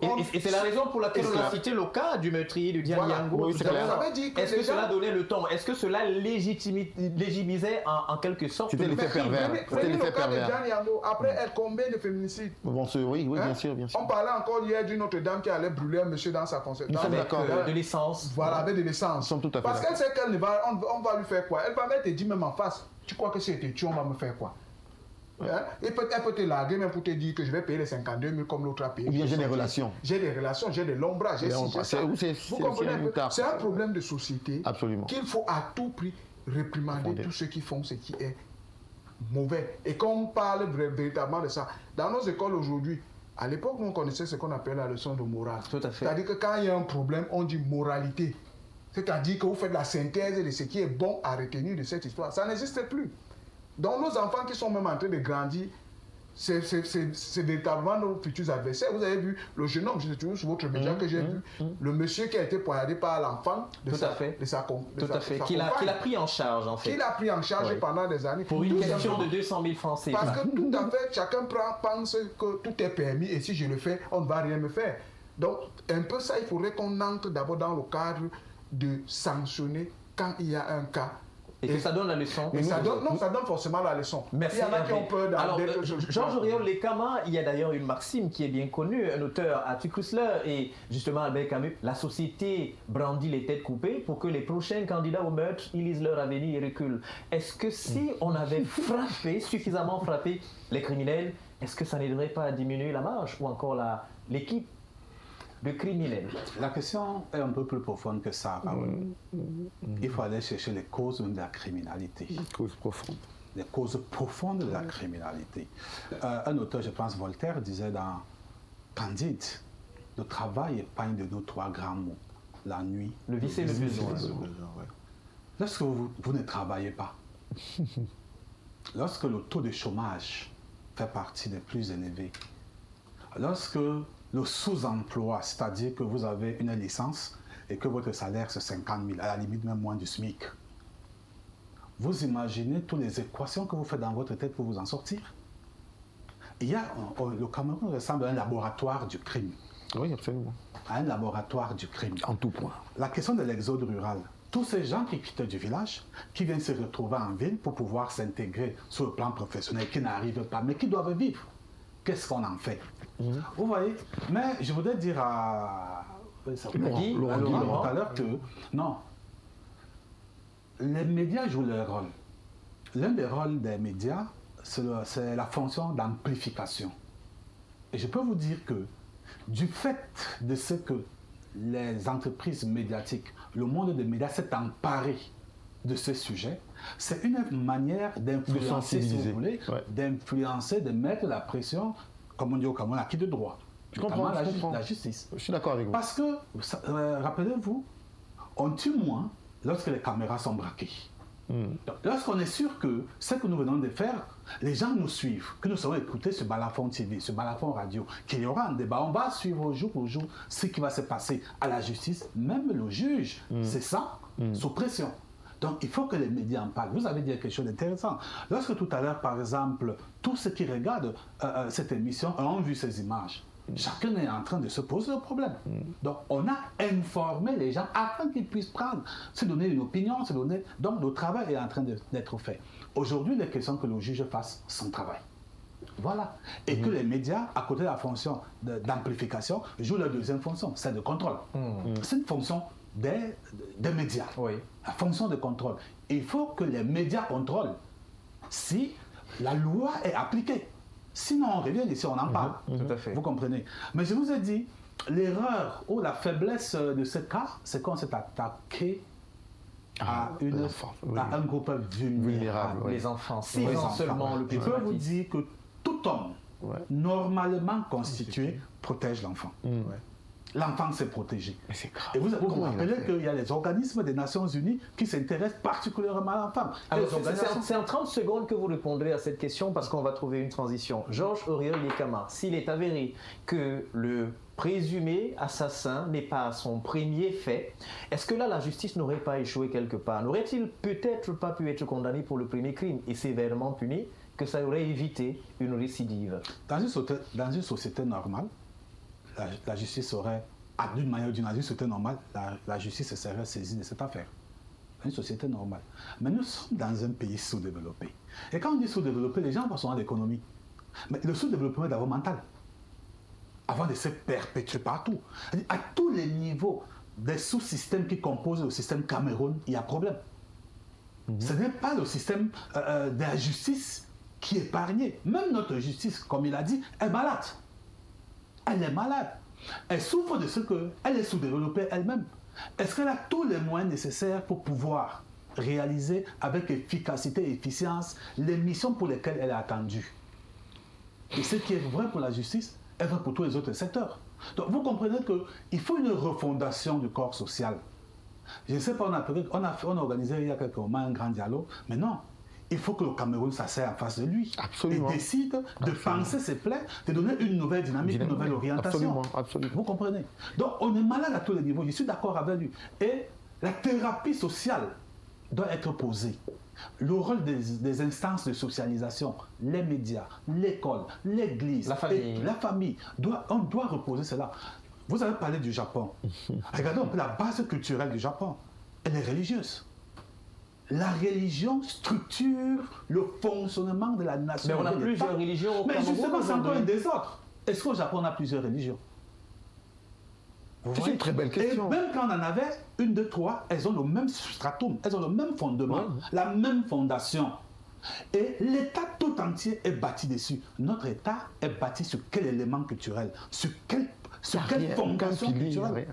Vous voyez qu'on est à cheval, on est dans une sorte d'hybridisme hétérozygote. Absolument. Où on ne se reconnaît pas et on manque même d'identité. On peut rejoindre le feu, docteur Guy Parfait-Songhai, la question de l'identité, si vous voulez, de l'authenticité même du Cameroun. Absolument. Nous avançons avec moi. Merci. Merci Georges Pongol-Likama. Justement, nous allons demander quelques secondes de transition à la régie, le temps de revenir pour la troisième thématique.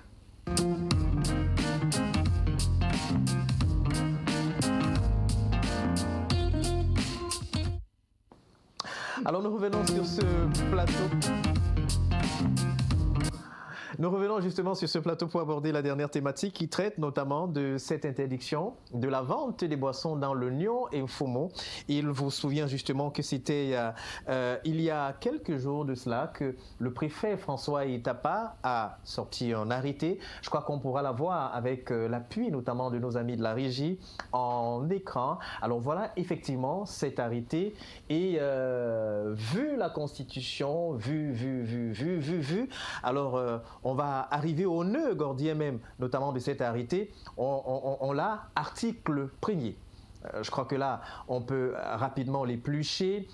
Et à compter de la date de signature, on va évoluer peut-être un peu plus rapidement avec nos amis de la régie. Mais en bref, le préfet interdit donc, comme on le voit, à compter de la date de signature du présent arrêté, interdit sur toute l'étendue du territoire du département d'Union et Mfumo la vente ambulante des boissons alcoolisées dans les lieux de déroulement des obsèques, y compris lors des veillées funèbres. Article 2. Toute violation des dispositions du présent arrêté est passible à des sanctions prévues aux articles 17, 18 et 19 du décret numéro 90/1483 du 9 novembre 90 fixant les conditions et les modalités d'exploitation des débits de boissons et notamment 273 du Code pénal, article 3, les sous-préfets, le délégué départemental du commerce, les responsables des forces de maintien de l'ordre du Nyon et Mfumo sont chacun en ce qui le concerne chargés notamment de l'application de cet arrêté.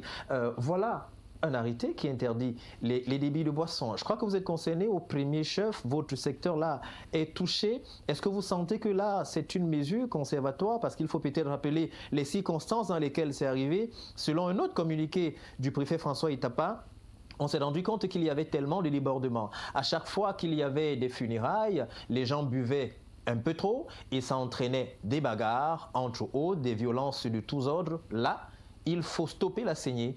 Alors, en tant que président du syndicat des débits de boissons et bars, comment est-ce qu'on accueille la nouvelle chez vous? Est-ce qu'on va dire finalement, on est en train de protéger la société ou alors on tue notre économie? Non. C'est une décision salutaire pour nous. Il faudrait que les gens le sachent. Au Sindeba, quand nous avons apprécié la décision. Pourquoi? Parce que, sur le premier plan, ces vendeurs ambulants ne sont pas des exploitants de débit de boissons. Ils n'ont pas de licence, ils n'ont pas d'autorisation, ils ne payent pas d'impôts et ils font la concurrence à ceux qui payent les impôts. Donc, sur ce plan, déjà, en tant que barman et propriétaire de débit de boissons qui payent ses taxes et qui payent tout ce qui est le respect de la réglementation en vigueur, nous avons salué la décision de M. François Etapa parce que nous souhaitons même que tous les autres préfets prennent ça dans les régions de l'Ouest et tout ça parce que vous savez, l'activité de débit de boissons, généralement en semaine, dans les zones périphériques, dans les villages et tout ça, on n'a vraiment pas d'affluence de la clientèle. Mais on est obligé de payer les impôts et les taxes d'une manière régulière. Et c'est généralement les week-ends, quand les familles décident de venir au village ou pour qu'il y ait une manifestation, qu'il y a quoi, que le barman du village parvient au moins à faire un chiffre qui lui permet de tirer les dividendes pour pouvoir payer ses charges et tout ce qui va avec. Alors, Hervé Nana, c'est une relance. On s'est également aperçu de ce que quelquefois, ce sont les barmen eux-mêmes qui déportent notamment leur cargaison vers les lieux de funérailles qui sont les lieux de grand rassemblement. Est-ce qu'à partir de ce moment encore, vous tiendrez toujours le même langage? Non, je vous le dis parce que nous, on a fait des recherches là-dessus et beaucoup de barman dans les régions se plaignent de ça. M. Etapa n'est venu que joindre les revendications que ce débat m'a adressé au ministère de l'administration territoriale en 2022. Nous nous plaignons de ce fait parce que généralement, on pense que ce sont les barman qui déportent. Non, c'est lambda qui t'en va voir le distributeur du coin pour lui dire que je veux mener une activité comme il y a deux là-bas. Donc, voilà comment ça se passe. On leur donne les boissons en dépôt-vente. Oui. Ils partent vendre avant de venir reverser l'argent au propriétaire du dépôt et ils retirent ses petits dividendes parce qu'il a augmenté 250 francs sur chaque bouteille de bière. Mais le propriétaire du dépôt, lui, il est content parce qu'il a vendu le volume. Et le volume lui fait plus de ristournes. Vous comprenez un peu? Ben maintenant, celui qui est propriétaire de son bar, il a gagné quoi? Parce que le bar, il est là à côté. Il ne peut pas s'en sortir parce que quand ils arrivent dans le deuil, ils viennent même dans la cour du deuil.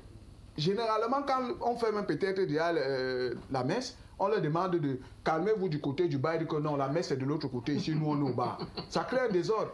Et le préfet a raison de ça. Nous disons parce que nous allons dans les manifestations, dans les deuils, et c'est comme ça que ça se passe. Au départ, ce que nous demandons à l'administration par rapport à cette décision, nous supplions le ministère de l'administration territoriale parce que nous avons une plateforme sur laquelle on essaie de travailler sur ce sujet depuis pratiquement 2 ans, mais on n'a jamais eu le courage de sortir cette décision que le monsieur Etapa a pris. Mais je salue ici monsieur Etapa parce qu'il faudrait que les gens le sachent.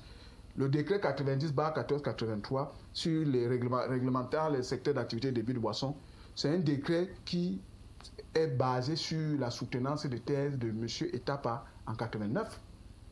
En 89, parce que à l'arrivée du municipalisme en 90, on voulait libéraliser beaucoup de secteurs d'activité. On s'est basé de sa thèse. C'est lui, Etapa, qui est à l'origine de ça. Donc, il connaît le problème du débit de boissons. Et lui-même, les propriétaires de débit de boissons.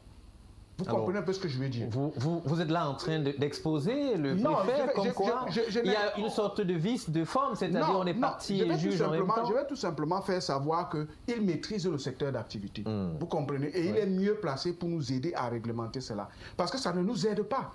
Ça ne nous aide pas que le barman qui paye ses taxes. Si ce n'était pas que dans les villes, les bars sont un peu plus mitoyens, ça veut dire que même s'il y a deuil dans votre quartier, vous allez voir quelqu'un qui va venir sur se déporter là. Il faudrait que les sous-préfets sachent que pour que nous payons les taxes, les impôts et tout ce qui va avec, il faudrait que l'activité existe et qu'elle fonctionne. Mais si on laisse les clandestins, aujourd'hui vous avez les call-box qui vendent de la bière. C'est une concurrence déloyale. Vous avez les salons de coiffure qui vendent de la bière. Même ceux qu'on appelait les musulmans qui vendent les soya ont les glacières et les frigos de bière. Ils ne payent aucune taxe, ils n'ont aucune licence d'exploitation. Alors, vous demandez, si on vous entend, si on vous comprend très bien, à ce que le secteur soit véritablement régulé. Que oui, monsieur tout le monde ne se lève plus et qu'il devienne vendeur de bière. Tout à fait, même les histoires de foires. Parce qu'aujourd'hui, quand vous les journalistes, comme le sociologue disait, c'est le média qui amplifie la chose. Quand vous les journalistes, vous parlez des foires et que vous dites que dans les foires, les gens boivent à floraison, c'est parce que les vendeurs qui sont dans ces foires-là n'ont aucune autorisation. Nous demandons par exemple que s'il doit avoir une foire, on a au Cameroun 4 syndicats et plusieurs associations. Quand on va vers ces responsables, on leur dit on veut faire une foire ici, et c'est comme ça que ça se passe ailleurs. Et on a besoin des exploitants pour venir occuper les espaces de foire. Ici, c'est tout le monde qui fait la bière, qui vend la bière et qui fait n'importe quoi. Et quand il y a des ordres, on tire sur les bars. Parce que ceux qui vendent ne connaissent pas. Nous, c'est un débat comme on a formé en 2023 2000 barman sur la vente est responsable d'alcool. La vente et la consommation responsable d'alcool. Alors, c'est quelle consommation? Quand vous parlez de consommation responsable, ça intègre quoi? C'est-à-dire, monsieur, tout le monde va plus arriver au bar et boire 20 bières, lui seul. Non, on lui dit tout simplement alors, que quand entre 2 bières, 3 bières, il doit prendre une bouteille d'eau pour se désaltérer et que s'il est fatigué, quand il constate qu'il est fatigué, il ne tient pas son volant pour rentrer chez lui. C'est la protection du citoyen. Merci. Vous comprenez un peu? Merci beaucoup. Donc, nous, on Hervé. est vraiment salutaire par rapport à la décision de M. François Merci Tapaille. On souhaite que beaucoup. le ministère de l'administration territoriale saisisse ce taureau-là et qu'on fonce droit. Merci. Alors justement, c'est une doléance que vous êtes en train justement d'émettre à l'endroit des pouvoirs publics. Alors Guy Laurent Kouam, certaines personnes disent justement que cette décision, même si elle est saluée par certains, d'autres estiment justement que ça crée des gorges chaudes. Parce que là, ça traduit, ou encore ces ventes ambulantes qui sont notamment organisées, ça permet à certaines familles de vivre dans des contextes où évidemment tout est extrêmement difficile. Monsieur qui va prendre des boissons pour, dans la formule de dépôt-vente, je crois que c'est l'expression que vous avez utilisée, c'est pour essayer de se trouver 100 francs, 200 ou 300 pour nourrir la famille. Alors vous, personnellement, comment est-ce que vous percevez cette décision, cet arrêté du préfet? Je crois qu'il est compliqué de s'opposer à l'application de la loi. Tout à fait. Il faut le dire. Il faut respecter la loi. Respecter la loi.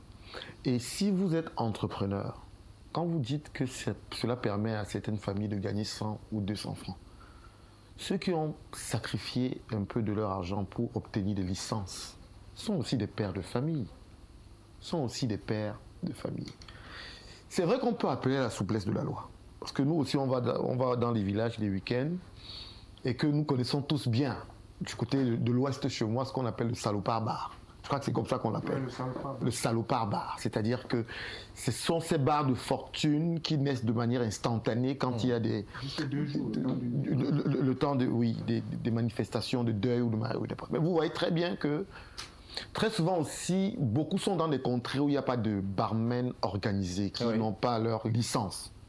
Et s'il n'y avait pas ce type de bar presque itinérant, on n'aurait pas la possibilité d'avoir facilement de la boisson pendant nos manifestations. Cela veut dire que cela appelle aussi à ce que votre syndicat puisse travailler à ce que le produit arrive plus facilement à ceux qui ont des événements, des événements pendant les week-ends dans leur village. Mais parlant de la sortie du sous-préfet du préfet d'Union et Foumou, pardonnez-moi, il me semble que s'il a pris cette décision, et vous l'avez rappelé, vous avez donné des faits, le contexte, ça veut dire qu'il y avait beaucoup trop de débordements.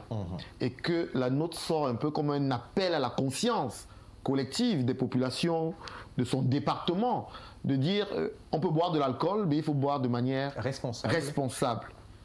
Moi, j'étais très heureux d'écouter M. Nana quand il développait sur la formation qu'ils ont donnée à 2000 barmen, mais on n'a pas l'impression que ça a de l'effet. Il faut encore travailler, mais je crois que vous êtes sur la bonne voie. Parce que, voyez-vous, dans des pays développés, on vous le dit, et les gens l'appliquent, il n'est pas possible de boire de la bière sans boire de l'eau. Parce que l'eau vous amène à drainer rapidement les effets de l'alcool. Alors c'est une anecdote d'un ami qui a visité quelques pays dans le monde et il disait justement il avait constaté quelque chose d'original. Il était dans un bar lorsqu'il a pris une bière et avec des formats qui sont beaucoup trop petits par rapport à ce que nous avons. Et lorsqu'il a demandé la deuxième, on a appelé la police, on dit il y a quelqu'un qui veut se suicider. Alors finalement au Cameroun, est-ce qu'on peut migrer à cela? Non, mais si vous êtes dans vous allez comprendre, nous vivons avec une sorte de, comment je vais dire ça, de cohabitation dans nos veines au Cameroun entre le sang et l'alcool. Mais oui, ça fait sourire. Mais nous sommes pratiquement en permanence alcooliques dans ce pays. C'est-à-dire que vous n'imaginez pas que nos bouteilles sont parmi les plus grosses d'Afrique. Oui. Nos bouteilles de bière. 65 centilitres. Quand vous allez, moi qui ai un peu flirté avec le domaine du vin, il y a un certain niveau de degré d'alcool dans le vin rouge là. Oui. Quand vous commandez dans un pays et vous demandez un certain degré d'alcool, on sait que ça va au Cameroun. Parce que même le vin rouge a des degrés par pays. Il y a des pays qui n'accepteraient pas qu'un vin arrive chez eux à 17 ou à 18. Mais au Cameroun, on est au niveau le plus élevé. Donc, quand ça arrive, ça veut dire que c'est du fort, c'est du bon. Donc nous devons tout faire pour éduquer nos populations à moins d'alcool. Merci Guy Laurent Kwame. Georges-Auriol Lécaman, c'est vous le sociologue, on va sortir avec vous en 3 minutes. Justement, c'est cet arrêté du préfet François Itapa dans l'histoire et dans les faits documentés, c'est pas le premier. On se souvient également qu'en Bankomo, le sous-préfet en 2022 avait déjà sorti un arrêté de ce genre. Est-ce que ça va changer quelque chose, cet arrêté? Michel Crozier écrivait un très bon livre que j'aime souvent suivre. On n'échange plus une société par décret. On n'échange plus une société par décret. J'étais au village hier. J'étais à Mbessa hier, à enterrer mon cousin. Et je suis arrivé vers 17h. Vous comprenez que le corps est arrivé vers 10h. Les gens ont déposé le corps, ils sont rentrés. Ce que j'ai trouvé, ce qui m'a accueilli, c'était les débits de boissons. C'était les casiers de bière. Et c'était très original. On a posé les casiers et au-dessus des casiers, on mettait des bouteilles d'ébout. J'ai souri en disant, si le préfet n'était pas passé par ici. Ce que j'ai trouvé en ce moment-là, c'était 60% de vendeurs de bière et les populations qui attendaient 19 à 20 heures pour venir. Oui, il y a quand même des questions de valeur, de morale.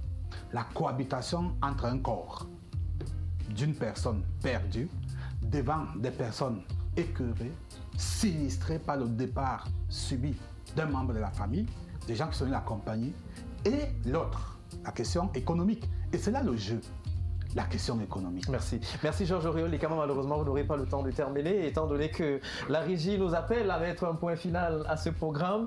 Mais ce n'est que partie remise. Ce plateau vous sera toujours ouvert, étant donné que, évidemment, vos analyses pointues seront toujours la bienvenue, monsieur le sociologue. Un salut très certainement particulier aux gens de Nkonsamba qui vous regardent en ce moment. Merci, et à tous les sociologues de Cameroun. Merci Hervé Nana, merci Guy Laurent Kwame, et à vous autres, madame, messieurs, qui avez pris de votre temps pour regarder ce programme. Très certainement, nous vous donnons rendez-vous dimanche prochain pour d'autres sujets alléchants. Restez à l'écoute des programmes.